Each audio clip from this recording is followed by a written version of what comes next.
So what were the initial colossal differences between these two nations?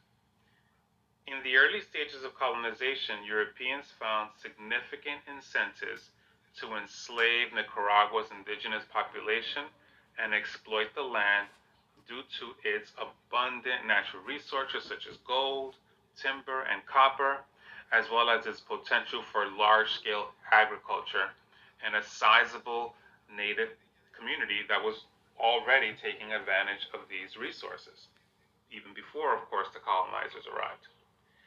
In contrast, Costa Rica's rugged mountains, dense swamps, forests made it less suitable for this kind of exploitation and less accommodating of European and indigenous settlements.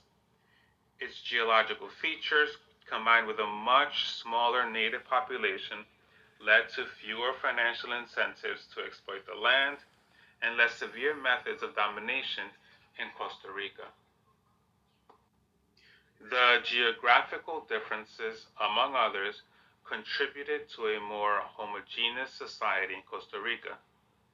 The smaller number of native people and closer numerical population balance between natives, Africans, and Europeans in Costa Rica early on contributed to the white myth.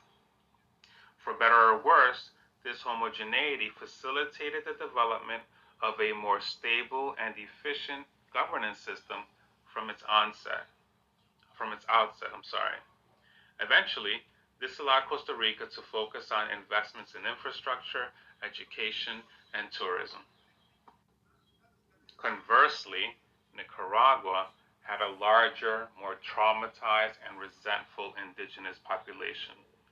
A more widespread encomienda system, slave and forced labor, mining exploitation, and the larger amount of geographic displacement and disruption ensured this. The greater disparity between Europeans and indigenous people in terms of power, economy, and population size inevitably held it back. This resulted in increased tension and challenges in nation building.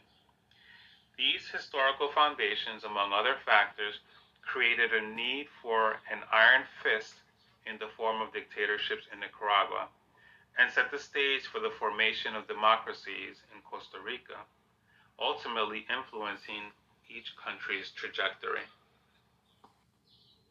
Over time, the populations of the two countries became more similar in terms of ethnic composition, but their initial foundations and structures were vastly different.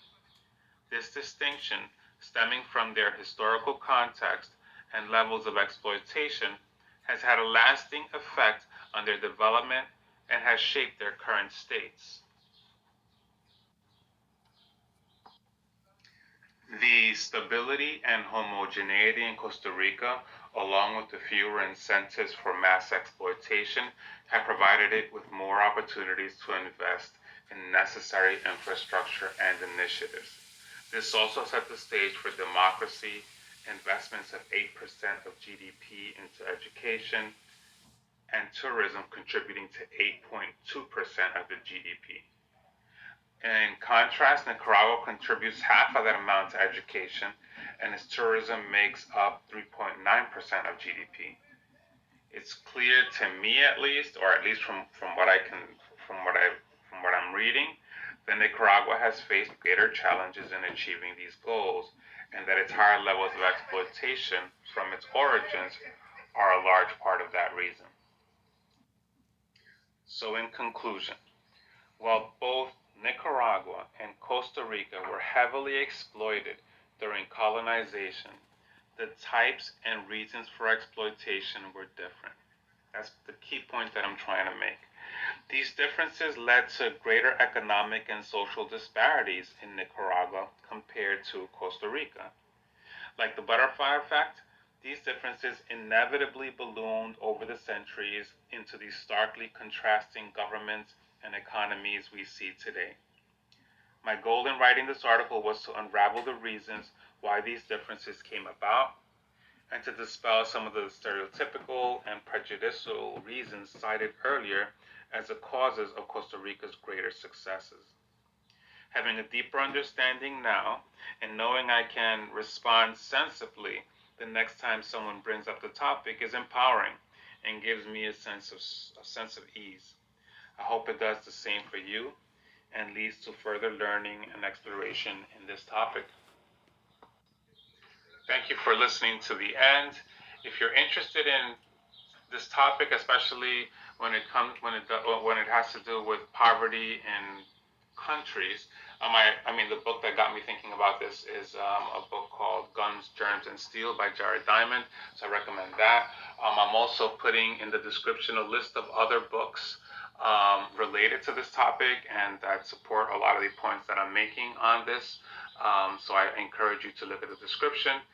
If you have any other topics that you want me to do a video on, feel free to make recommendations. If there's most importantly, if there's anything that I discussed here that you disagree with or that you think needs a correction, please include it in the comments. I'd love to discuss it further. And perhaps I'd do a follow-up video with any of the comments that I see, and maybe a video that would answer any questions that you have on the topic as well. So thank you very much. Have a good day, and I hope to read from you soon. Goodbye.